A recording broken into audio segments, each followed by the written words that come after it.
오늘 말씀은 디모데전서 2장 1절에서 4절 말씀을 가지고 교회를 향한 바울의 두 가지 부탁이라는 제목으로 말씀을 같이 나누겠습니다. 디모데는 바울이 2차 전도여행 때 루스드라에 갔을 때 만났던 제자인데 그는 그 당시 이미 루스드라와 이고니온 지역에서 칭찬받는 젊은이였다. 이렇게 성경에서 기록하고 있습니다.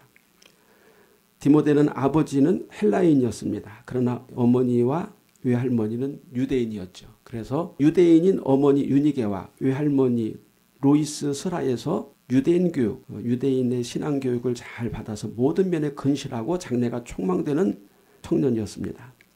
그런데 바울이 디모데에게 복음을 전하여 제자로 삼고 후에 에베소 교회 목회자로 하나님 앞에 크게 쓰임 받았습니다. 바울은 디모데를 믿음 안에서 참 아들이다 이렇게 불렀는데 예수 복음으로 디모데를 낳았다고 말하는 것입니다. 그래서 바울은 누구보다도 디모데가 예수 복음을 전하는 목회자로서 에베소 교회를 잘 세워나가고 성도들을 거룩한 믿음으로 세우기를 간절히 소망했고 스스로 디모데에게 믿음의 모델이 되기 위해서 바울도 전도사에게 힘썼던 것을 볼 수가 있어요. 바울과 디모데의 관계를 보면 누군가를 복음으로 인도하기 위해서는 자신이 먼저 예수 믿음과 하나님의 말씀에 굳건하게 서서 신앙의 모범을 보여야 한다 하는 사실을 여기서 바울이 바울과 디모데의 관계를 두고 말해주고 있는 것입니다. 목회자는 성도들에게 믿음의 모범이 되어야 되고 성도들은 불신자들을 인도하기 위해서 또는 불신 가족들에게 복음을 전하기 위해서 자신이 먼저 믿음의 모범이 되어야 되고 믿음의 자리에 서 있어야 된다는 것입니다.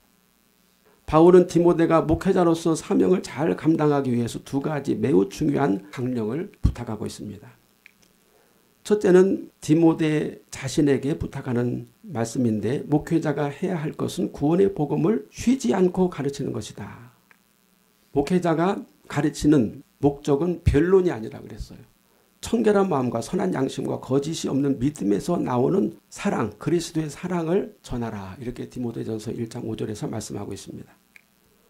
여기서 변론이라고 하는 말은 그 당시 철학자들이 말하기를 모든 진리는 변론, 논쟁을 통해서 나온다. 그렇게 그 시대 헬라 철학자들이 말했어요.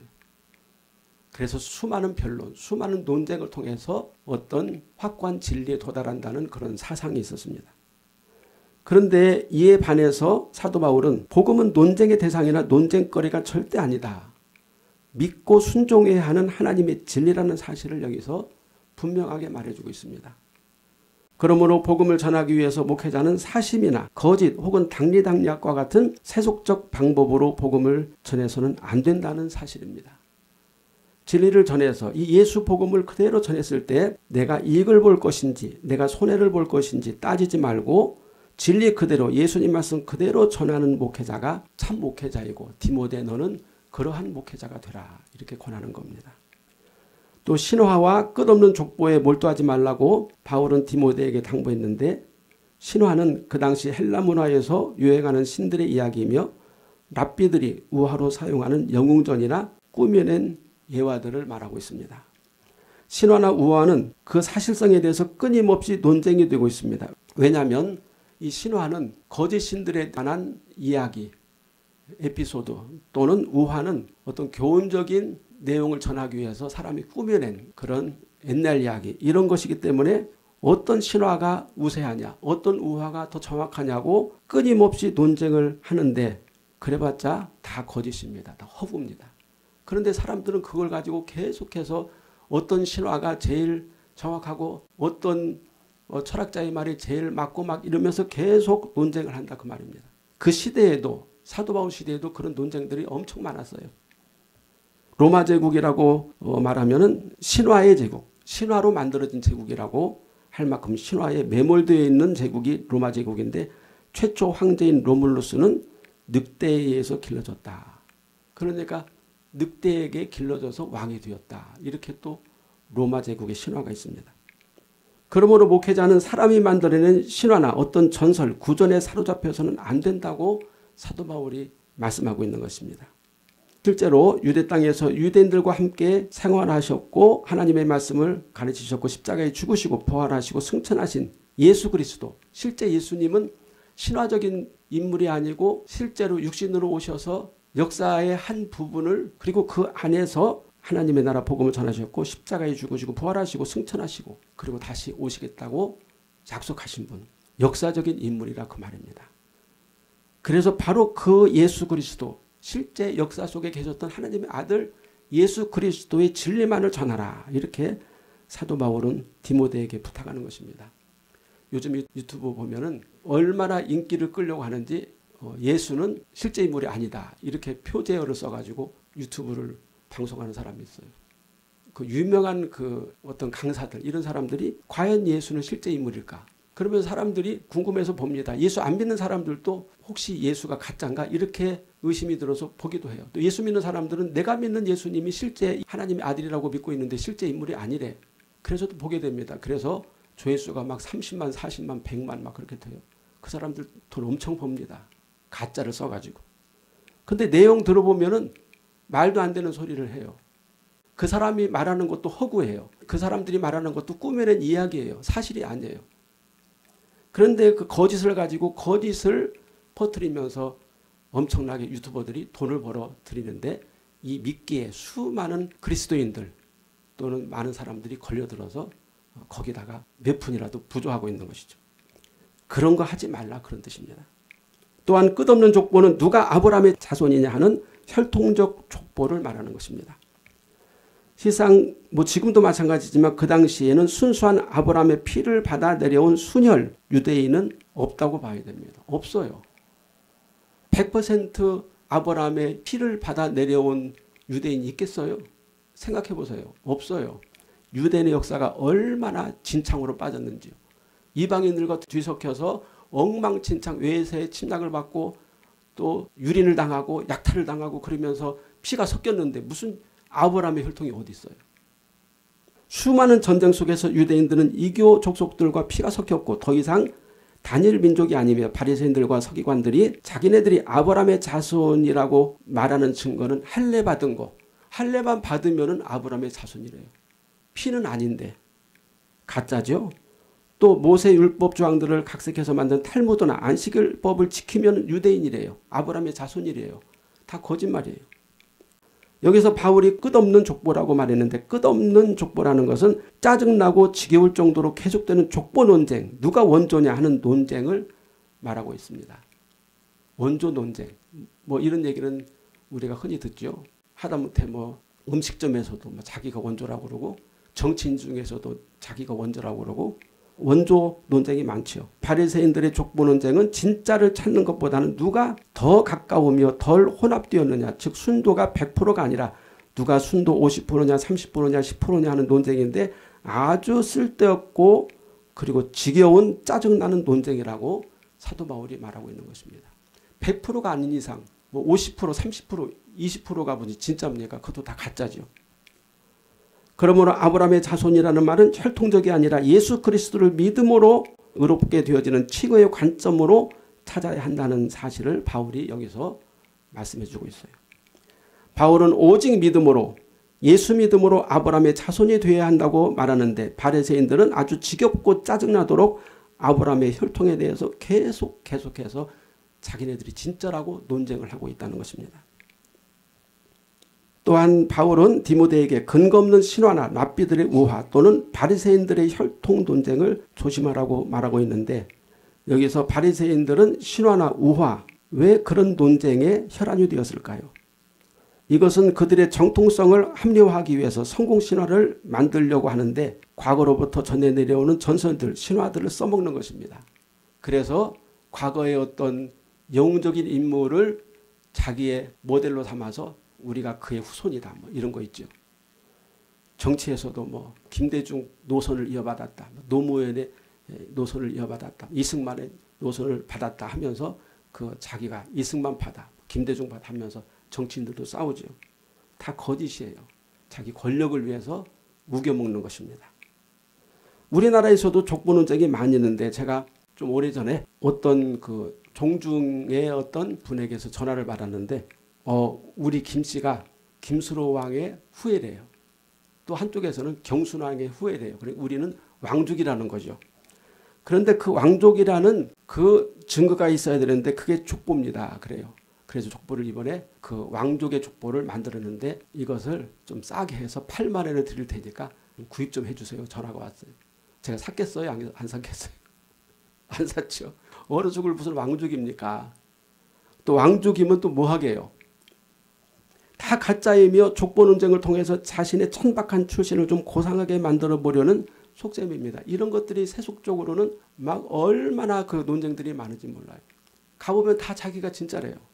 그러나 우리 그리스도인들은 종이든 천출이든 뭐 귀족이든 상관없이 하나님의 자녀된 권세를 가진 가장 우아하고 고상한 하나님의 족보를 가지고 있는 하나님의 자녀라는 사실. 이것을 사도 바울이 말하고 있는 거예요. 예수 안에서 하나님의 자녀됨. 이것이 가장 중요하지. 내 혈통이 어쩌고 저쩌고 그것이 뭐가 중요하냐 그 말이죠.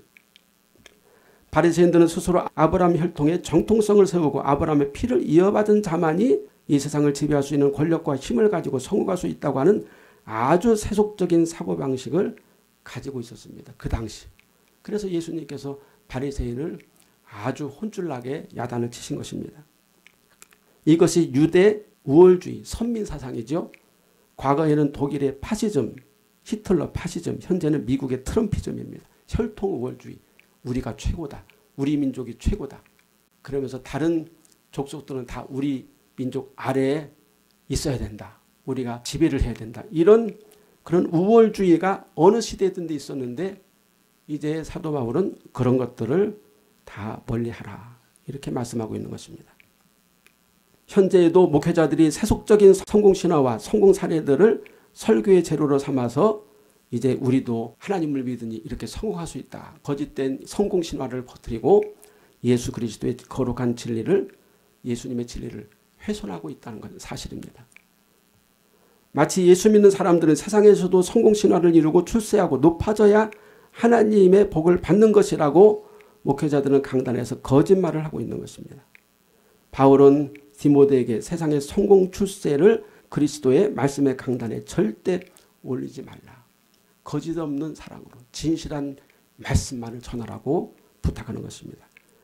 교회를 온전하게 하나님이 원하시는 대로 세우기 위해서 가장 중요한 그 시작은 바로 목회자가 얼마나 진실하게 예수 그리스도의 진리만을 전하느냐.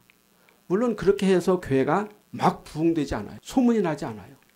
그러나 그 안에 생명의 씨, 예수 그리스도의 생명의 씨가 있고 그 생명의 씨가 자라서 영원한 천국의 백성으로 이제 가게 된다는 사실입니다.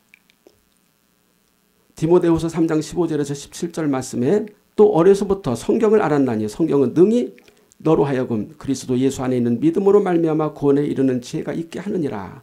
모든 성경은 하나님의 감동으로 된 것으로 교훈과 책망과 바르게 함과 의로 교육하기에 유익하니 이는 하나님의 사람으로 온전하게 하며 모든 선한 일을 행할 능력을 갖추게 하려 함이라.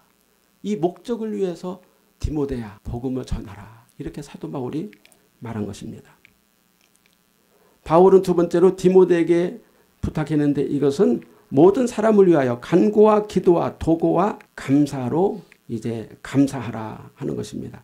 모든 사람들 특히 임금들과 높은 지위에 있는 모든 사람들을 위하여서 기도하고 간구하고 도고를 하라. 이렇게 말씀합니다. 바울 당시에 임금들과 권력을 가진 자들은 누구일까요? 그 당시 임금들은 로마 황제나 또는 유대 왕들 그리고 권력자들을 가리키고 있습니다. 그들은 그 당시 폭군들이었고 악한 권력자들이었어요. 우리가 역사의 그 기록들을 보면은 사도 바울 당시 또 예수님 당시 사도 바울 당시에 로마 제국을 지배했던 그 황제들 그리고 그 권력자들은 다 악한 자들입니다. 바울은 로마서 13장 1절에서 각 사람은 위에 있는 권세들에게 복종하라. 권세는 하나님으로부터 나지 않음이 없나니 모든 권세는 다 하나님께서 정하신 바라. 그 당시는 로마 황제들이 그리스도인들을 박해하고 죽이고 했던 그런 권력자들 치하에서 그리스도인들이 살고 있었다 그 말입니다. 그런데 사도 바울은 각 사람들 모든 사람들은 위에 있는 권력들에게 복종하라 이렇게 또 말하고 있습니다.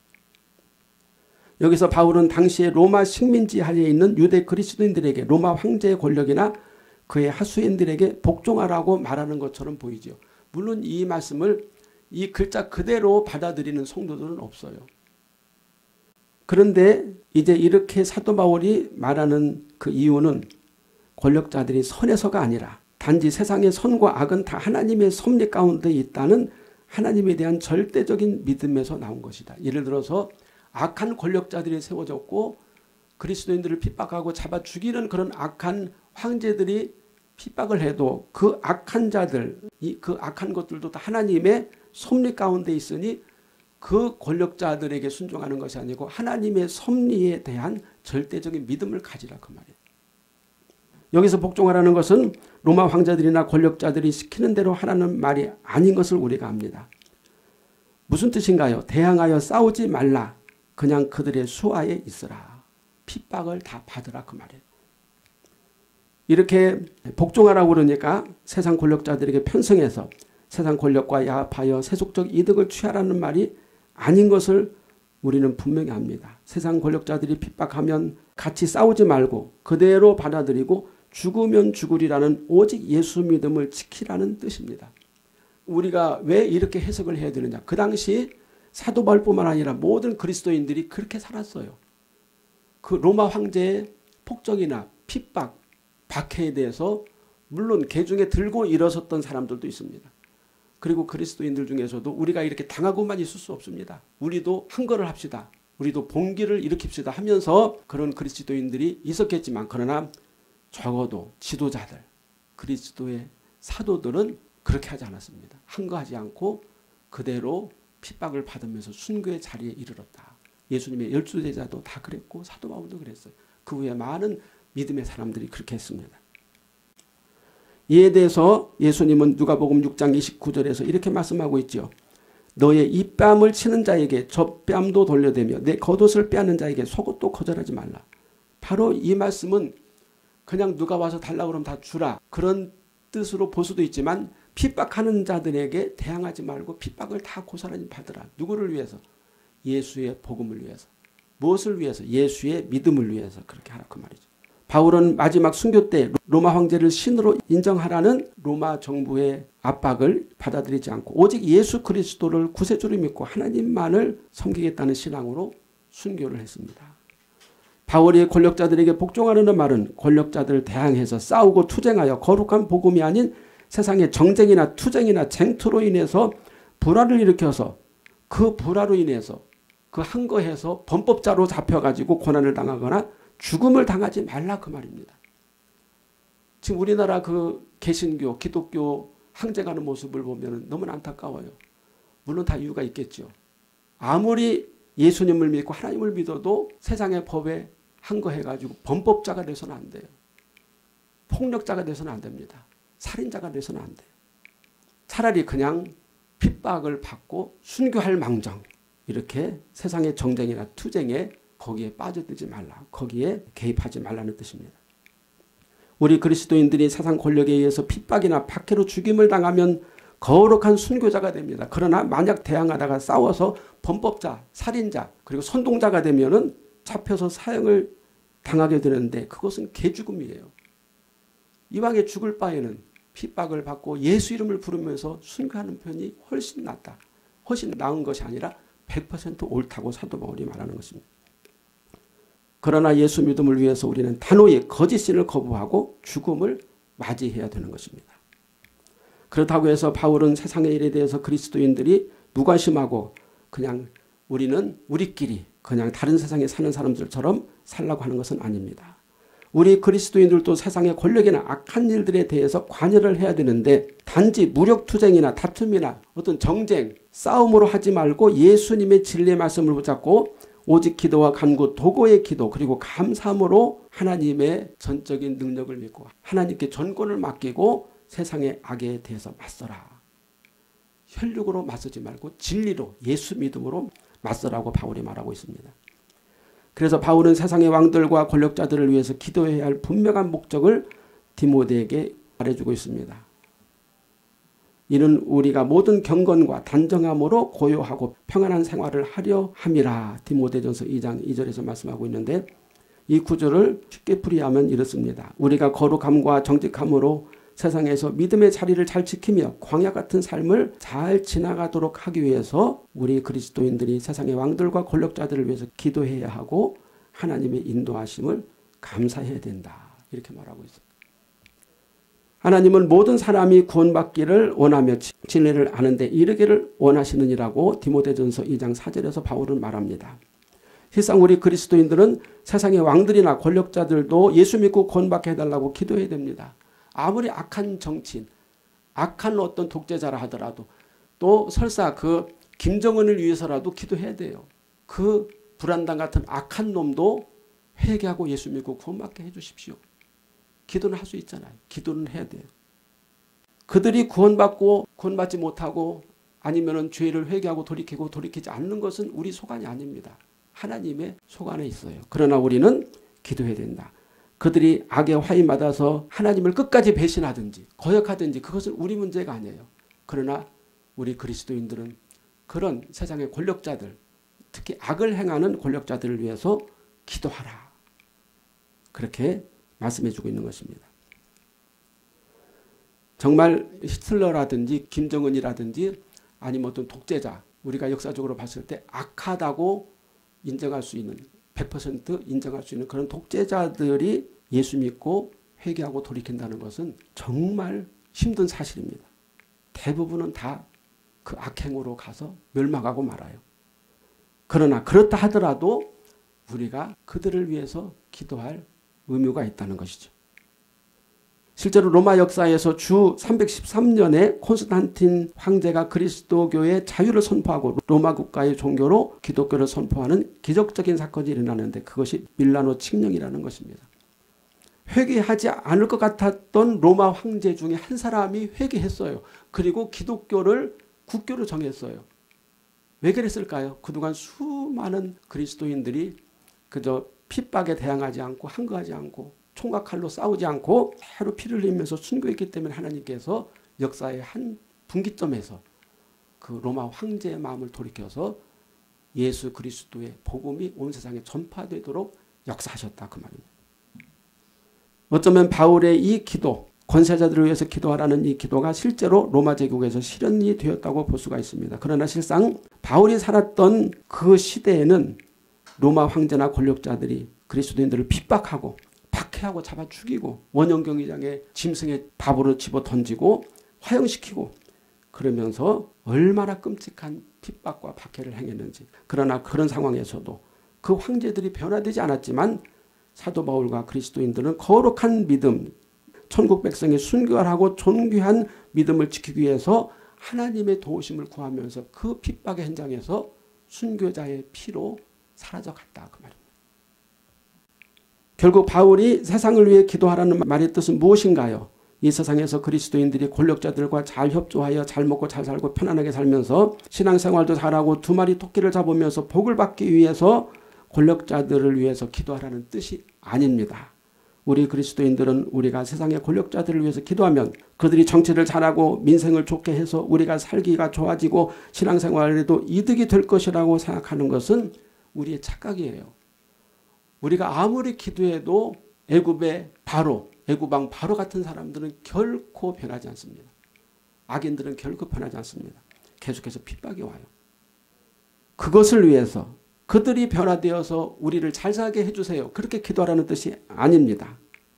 단지 그리스도인들이 악한 권력자들의 패권 다툼에서 마치 고래 싸움에 새우등 터지듯이 신앙의 상처를 입고 예수 믿음을 버리고 하나님을 배반할 만큼의 핍박이 혹독하게 되지 않도록 세상의 모든 일을 주장하시는 하나님에게 우리의 영혼을 의탁하라. 다시 말하면 그 핍박을 견디지 못해서 우리가 예수 믿음 신앙을 버릴 정도로 끔찍한 일을 당하지 않게 해주세요. 서로 그런 일이 온다 하더라도 우리가 예수 믿음을 버리지 않게 해주세요. 어떻게 그 악한 독재자들, 패권자들의 핍박을 이겨낼 수 있느냐. 우리가 그 영혼들을 위해서 기도함으로 사랑으로 그 고통과 핍박, 그 박해를 이겨낼 수 있다 그 말입니다. 만약에 우리가 계속해서 우리를 괴롭히는 어떤 정권에서 기독교를 괴롭혔다. 어떤 정권의 대통령이 우리 그리스도인들 교회를 예수 믿지 못하도록 문을 닫게 했다. 그래가지고 미워하고 저주하고 그리고 나가서 싸우자 하고 몽둥이 들고 횃불 들고 나가서 싸우면은 그럼 신앙이 깨져요. 폭력과 그리고 무력을 우리 그리스도인들이 사용하는 그 즉시 우리 예수 믿음은 다 훼손이 됩니다. 그게 바로 십자군 전쟁이에요. 십자군 전쟁은 처음에는 순수한 예수 믿음으로 시작했지만 싸움과 칼과 총과 그리고 끔찍한 전쟁을 통해서 그 예수 믿음이 다 깨져버렸어요. 우리가 예수 믿음을 그대로 간직하기 위해서는 고스란히 핍박을 받아들이고 죽으면 죽으리라. 그런 믿음으로 하나님 앞에 서는 것이 더 필요하다는 것입니다. 이것을 사도 바울이 말해주고 있는 것입니다. 결론적으로 세상은 시험투성이고 고난투성입니다. 시험을 이기는 방법을 우리는 기억할 수 있습니다. 고린도전서 10장 13절에 사람이 감당할 시험밖에는 너희가 당한 것이 없나니 오직 하나님은 미쁘사 너희가 감당하지 못할 시험 당함을 허락하지 아니하시고 시험 당할 즈음에 또한 피할 길을 내사 너희로 능히 감당하게 하시느니라. 그리스도인들은 어떤 즐거움과 인간적인 유익이 와도 죄를 짓는 일은 피해야 되고 믿음을 지키는 일에는 어떤 환난과 핍박이 와도 감당해야 된다. 이 두 가지 사실, 즉 죄를 피하고 거룩한 믿음을 지키는 신앙을 가지고 우리는 거룩한 백성으로 하늘의 존귀한 자로 이 죄 많고 음란한 시대를 잘 통과하여 영원한 하나님의 나라 천국으로 들어가야 되는 줄로 믿습니다.